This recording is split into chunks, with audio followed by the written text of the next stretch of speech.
The first time Marcus Reeves saw Tyler Whitman, he was standing in the rain outside Westfield High, watching the other boy climb into a Tesla Model X. It was September, the beginning of their junior year, and Marcus's sneakers were already soaked through. His bus had been late again, the third time that week, and he'd missed first period. Now he was going to get detention, which meant he'd be late for his shift at Burger King, which meant his manager would give him that look again. That look that said, "One more strike, and you're out." The Tesla's headlights cut through the morning drizzle as it pulled away from the curb. Marcus caught a glimpse of Tyler in the passenger seat, laughing at something his father had said. Marcus had never spoken to Tyler before, but he knew who he was. Everyone at Westfield knew the Whitmans. Tyler's father was the district attorney, the man whose name appeared in the local newspaper almost weekly, usually in articles about cracking down on crime and keeping our streets safe. The Whitmans lived in one of those houses up on Ridgeline Drive, the ones with infinity pools and floor-to-ceiling windows that looked out over the valley, over the trailer park where Marcus lived with his mother and sister. Marcus didn't know it then, standing in the rain with his second-hand backpack growing heavier by the second. But Tyler Whitman would soon become the architect of his downfall. "Hey, you're Marcus, right?" 2 weeks later, Tyler approached him in the cafeteria. Marcus had been sitting alone, as usual, picking at a free lunch that tasted like cardboard. "Yeah," Marcus said, suspicious. Kids like Tyler didn't talk to kids like him unless they wanted something. Tyler slid into the seat across from him, setting down a tray loaded with food he'd probably never finish. "You're in my AP Chem class, Mr. Rodriguez?" Marcus nodded. He'd gotten into AP Chem on scholarship. His mother had cried when he showed her the letter. Her son, the first in their family who might actually go to college. "Look, I'm going to be straight with you," Tyler said, lowering his voice. "I'm failing that class. My dad will kill me if I don't pull my grade up before the semester ends." Marcus said nothing, just waited. He knew what was coming. "I heard you're like a genius with that stuff," Tyler continued. "I thought maybe we could help each other out." "Help each other out how?" Marcus asked, though he already knew. He'd been approached before. Rich kids offering money for him to do their homework. He'd always refused. His mother had raised him better than that. Tyler smiled, a flash of perfect teeth. "I was thinking we could study together. You know, you explain the concepts to me, help me with the assignments, and in return..." He reached into his pocket and pulled out 2 tickets. "My dad's company has a box at the stadium. State champions are playing next month. Ever heard of them?" Marcus's heart skipped a beat. State Champions was his favorite band. He'd been saving up for months to buy a ticket to their concert, but they'd sold out in minutes. "I have an extra ticket," Tyler said, sliding one across the table. "VIP access, backstage passes, the works. It's yours if you want to help me out." Marcus stared at the ticket. He knew he should say no. But the thought of seeing state champions live, maybe even meeting them. "Just tutoring, right?" Marcus asked. "Not doing your work for you?" Tyler's smile widened. "Just tutoring. Scout's honor." He held up 3 fingers in a mock salute. Marcus hesitated for another moment, then reached for the ticket. "Okay, when do you want to start?" The tutoring sessions began innocently enough. They would meet in the library after school, and Marcus would patiently explain molecular structures and chemical reactions, while Tyler listened and took notes. Sometimes Tyler would invite him back to the Whitman house to study, a sprawling colonial mansion that made Marcus feel small and out of place. The first time he visited, he'd stood in the foyer, afraid to touch anything. Everything looked expensive, from the oil paintings on the walls to the antique furniture that seemed designed more for appearance than comfort. Tyler's room was different, a teenage boy's sanctuary, with posters of bands and athletes covering the walls, clothes strewn across the floor, a gaming setup that must have cost thousands. It was here that Marcus felt most comfortable, like they were just 2 normal kids. After a few weeks, something shifted. Tyler started asking for more than just tutoring. "I'm so behind on this project for English," he said one day, as they were wrapping up a study session. "My dad's breathing down my neck about college applications, and coach won't let me play if my grades drop anymore. He slid an assignment sheet across the table. Any chance you could help me out with this? Maybe come up with some ideas I could use? Marcus frowned. I don't know, Tyler. That's not really what we agreed on. Tyler leaned back, a flicker of annoyance crossing his face. Come on, man. I thought we were friends now. Friends help each other out, right? Friends. The word caught Marcus off guard. He didn't have many friends at Westfield. Most kids avoided him, the scholarship kid from the trailer park who wore the same 3 shirts in rotation. But with Tyler, he'd started to feel like he belonged somewhere. I can help you brainstorm, Marcus offered. Give you some ideas, but I can't write it for you. Tyler's expression darkened momentarily, then cleared. Of course. Just ideas. That's all I'm asking for. But it wasn't all. The requests escalated gradually, so subtly that Marcus hardly noticed the line being crossed. Ideas became outlines. Outlines became rough drafts. And each time, Tyler had a new incentive. Tickets to a game, a designer hoodie his dad had gotten from a client, a chance to drive the Tesla. And each time Marcus found himself saying yes, telling himself it was just this once, that next time he'd draw the line. But the line kept moving. It wasn't just homework anymore. By winter, Tyler had pulled Marcus into a web of increasingly risky activities. I need your help with something, Tyler said one Friday night. They were in his room, a half-empty bottle of his father's expensive bourbon between them. Marcus had never had alcohol before meeting Tyler. Now, it had become a regular part of their hangouts. What kind of something? Marcus asked, his words slightly slurred. Tyler leaned in, lowering his voice even though no one else was home. Some kids from Jefferson were talking shit about Westfield online, saying our football team is garbage, that we're all spoiled rich kids. He pulled out his phone, showing Marcus screenshots of social media posts. I think we should teach them a lesson. Marcus scrolled through the posts. They were typical high school trash talk, nothing worth getting worked up about. What kind of lesson? Tyler grinned. I heard they're having a big party tomorrow night at Kevin Brody's house. His parents are out of town. I was thinking we could swing by, mess with their cars a little. Mess with them how? Marcus asked, a sense of unease cutting through his buzz. Nothing major. Just let the air out of their tires. Maybe write some stuff on their windows with shoe polish. Tyler shrugged. Just a prank. Marcus handed back the phone. I don't know, man. That sounds like asking for trouble. It's harmless, Tyler insisted. No permanent damage. And don't you think it's time someone stood up for Westfield? Those Jefferson kids think they're so much better than us. United States. Another word that wormed its way under Marcus's skin made him feel included in a way he rarely experienced. He took another drink, wincing at the burn in his throat. Let me think about it. But he already knew what his answer would be. The prank on the Jefferson kids' cars was just the beginning. Over the next few months, Tyler drew Marcus deeper into his schemes. What started with shoe polish and deflated tires expanded to throwing eggs at rival players' houses, then to breaking windows of abandoned buildings for fun, and finally to vandalizing the Jefferson High football field before a big game.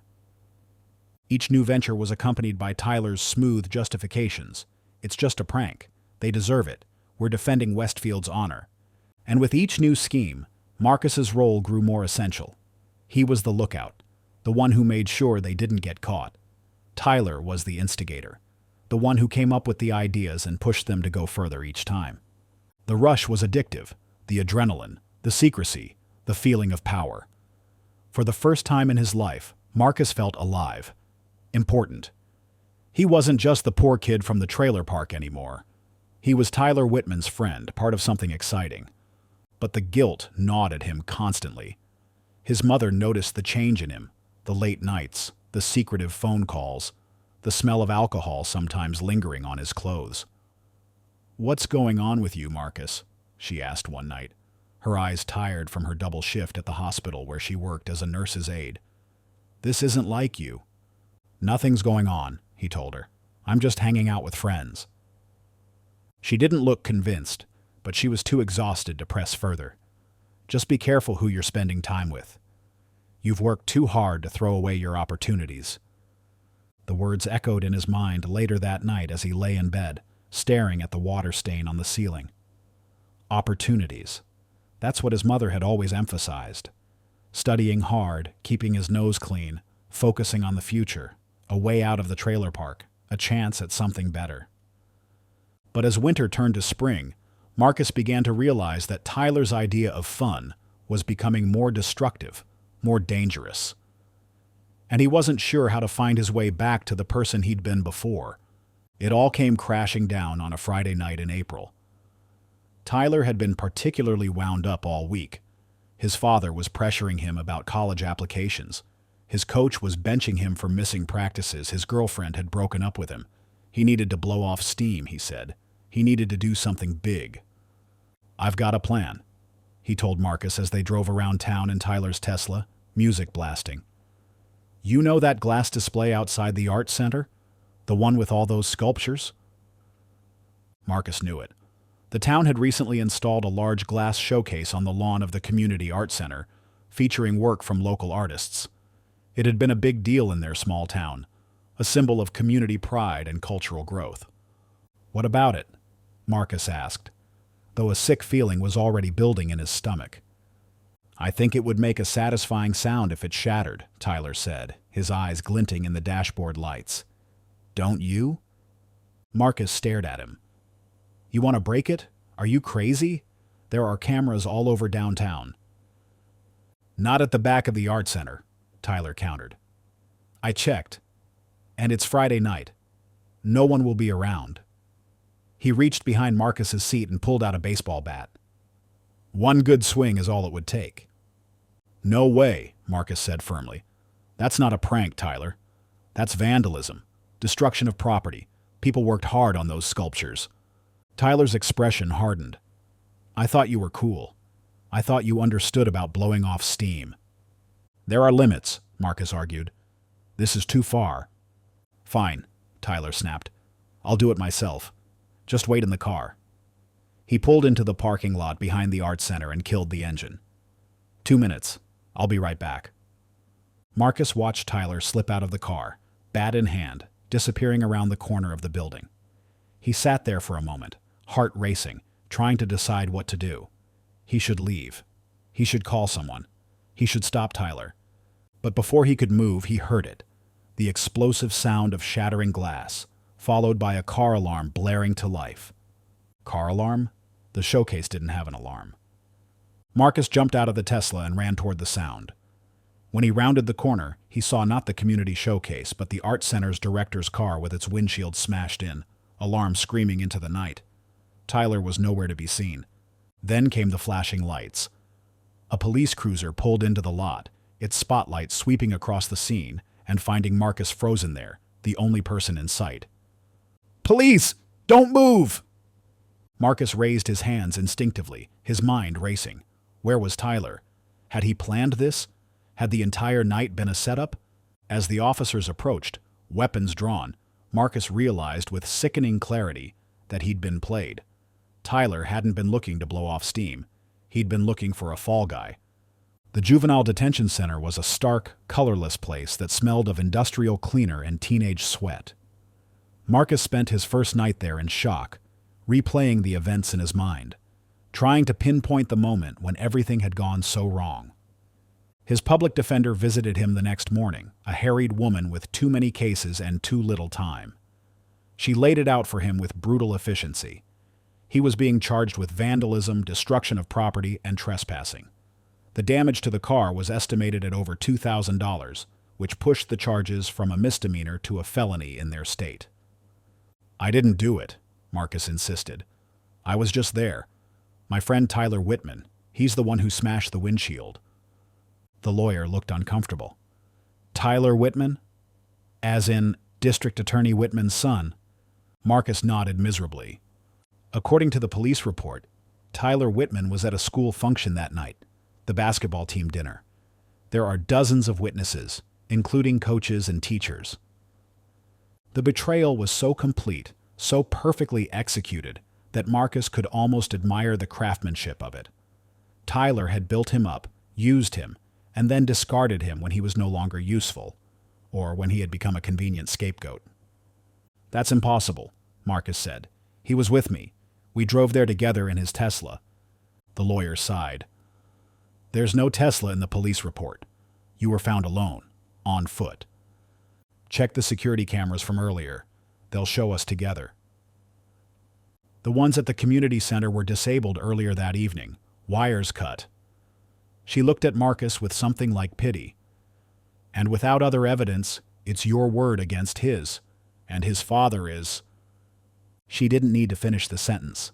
His father was the district attorney, the man who decided which cases to prosecute and how aggressively, the man who had built his reputation on being tough on juvenile offenders. "What's going to happen to me?" Marcus asked, his voice small. The lawyer didn't sugarcoat it. "The DA's office is pushing for you to be tried as an adult, given the dollar amount of the damage and what they're calling a pattern of escalating behavior." "Pattern? This is my first offense. They have statements from other students claiming you've been involved in various incidents around town. Vandalism at Jefferson High, broken windows in the old factory district, harassment of Jefferson students." Marcus felt the blood drain from his face. Tyler had been thorough, laying the groundwork for Marcus to take the fall not just for the car, but for all of their activities over the past months. Activities that Tyler had initiated and Marcus had reluctantly gone along with. "Best case scenario," the lawyer continued, "you'll be tried as a juvenile and sent to a rehabilitation facility until you're 18. You'll be evaluated, undergo counseling, continue your education. And worst case?" She hesitated. "Adult charges could mean state prison." The Lakeside Juvenile Rehabilitation Center was 3 hours from home, a sprawling complex surrounded by high fences topped with razor wire. It looked more like a prison than a place of rehabilitation.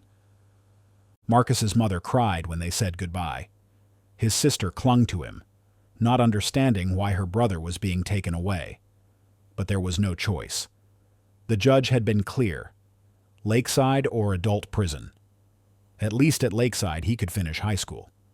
The first week was a blur of assessments and orientation. Psychologists evaluated him, teachers tested his academic knowledge, counselors probed his family history and personal issues.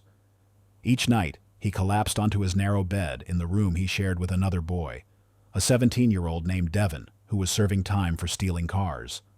"What are you in for?" Devin asked on their third night together. "Vandalism," Marcus answered vaguely. He had learned quickly not to share too much. Devin nodded. "Rich kid crime. You don't look rich, though." Marcus didn't respond. He didn't feel like explaining how he'd been manipulated, set up, abandoned. How the real rich kid was home free while he was locked away. The routine at Lakeside was rigid. Classes in the morning, group therapy after lunch, supervised recreation in the afternoon, study hall in the evening. Lights out at 9 p.m. Repeat. Marcus excelled in the classes. They were far below his academic level, but struggled with therapy. He couldn't bring himself to open up about Tyler, about the manipulation, about his own complicity in what had happened. Instead, he gave the counselors what they wanted to hear: remorse, understanding of his actions, commitment to change. 3 months in, his mother and sister were finally allowed to visit. They sat across from him in the visiting room, the table between them like a physical manifestation of the divide that had formed in their lives. "How are you holding up?" his mother asked, her voice steady though her eyes were red-rimmed. "I'm okay," Marcus lied. "The classes are easy. I'm actually tutoring some of the other guys in science." His sister pushed a drawing across the table, a colorful rendering of their trailer with the 3 of them standing outside, holding hands. "I miss you," she said simply. Marcus swallowed hard. "I miss you too, Lily. Are you keeping up with your reading?" She nodded. "Mom's working extra shifts so I can get a tutor. Ms. Jenkins from down the street." The guilt hit him anew. His mother, working herself to exhaustion to support them, now having to pay for a tutor because he wasn't there to help Lily with her reading struggles. "I'm sorry," he said, the words inadequate, but all he had to offer. "I'm so sorry for what I did." His mother reached across the table, taking his hand in hers. "We'll get through this, Marcus. We always do." But as the visit ended and he watched them walk away, Marcus wasn't so sure. 6 months into his sentence, Marcus received a letter. It was the first piece of mail he'd gotten besides cards from his mother and sister. The return address was unfamiliar. Inside was a newspaper clipping from the Westfield Gazette. The headline read, "Local student accepted to Princeton University." Below was a photo of Tyler Whitman, smiling that perfect smile, his father's hand on his shoulder. The short article praised Tyler's academic achievements, his community service work, his promising future in law or politics. There was no mention of vandalism or bullying or destroyed property. There was no note with the clipping, no indication of who had sent it. But Marcus knew. This was Tyler's final message to him. "I won. You lost." That night, for the first time since arriving at Lakeside, Marcus broke down. He sobbed into his pillow, trying to muffle the sound so Devin wouldn't hear. He cried for the future he had lost, for the trust he had betrayed, for the person he had allowed himself to become under Tyler's influence. But most of all, he cried for the injustice of it all, that Tyler would go on to Princeton while he rotted in a juvenile facility, that money and influence could wash away sins while poverty condemned them. The psychological evaluation came a year into his sentence. Dr. Terrell was different from the other counselors, older, with kind eyes behind wire-rimmed glasses. She didn't push when Marcus deflected, didn't force him to participate in the performative remorse that the others seemed to require. Instead, she asked him about his interests, his talents, his dreams from before. She brought him books on chemistry and biology, encouraged him to think beyond Lakeside's walls. "You have extraordinary potential, Marcus," she told him during one session. "Don't let this place define you." For the first time in months, Marcus felt a flicker of hope. Maybe there was still a path forward for him. Maybe college wasn't entirely out of reach. Community college first, then transfer to a 4-year school. He could work his way through, take out loans if necessary. He began to plan, to dream again. He threw himself into his studies with renewed vigor, volunteered as a peer tutor, even started a science club for the younger boys. Dr. Terrell helped him research schools with programs for formerly incarcerated students, wrote him a glowing recommendation letter. 2 weeks before his scheduled release, Dr. Terrell called him into her office. Her expression was grave. "There's been a development, Marcus," she said, gesturing for him to sit. "The police have received a new report." Marcus felt his breath catch. "What kind of report?" "Allegations of bullying from before your arrest. A freshman at your school claims you and others targeted him repeatedly, stole his belongings, threatened him." "What?" Marcus stood up, shocked. "That's not true. I never bullied anyone." "I believe you, Doctor," Terrell said quietly. "But the report is detailed and persuasive, and the boys' parents are pushing for charges." Marcus sank back into the chair, a coldness spreading through him. "Let me guess. The kid's last name is Whitman?" Dr. Terrell shook her head. "Number Garcia." "But I did some digging. The Garcia family's law firm handles all of the Whitman family's legal matters. Connections upon connections. A web stretching out from Tyler and his father, ensnaring Marcus more thoroughly with each strand." "What's going to happen to me?" Marcus asked, though he already suspected the answer. Dr. Terrell couldn't meet his eyes. "They're extending your sentence by 6 months, and they're moving you to a higher security facility." Marcus felt the fragile hope he had built shatter into 1,000 pieces. As Dr. Terrell continued talking about appeals, about continuing his education at the new facility, he found himself thinking about Tyler Whitman, probably packing for Princeton right now, his future bright and unblemished. Some gaps in society run so deep that they can never truly be bridged. The divide between Tyler's world and Marcus's was one such chasm, a gulf of privilege and power that had swallowed Marcus whole, while leaving Tyler untouched on the other side. As he was led back to his room to pack his meager belongings, Marcus realized with a hollow certainty that this was just the beginning of his sentence.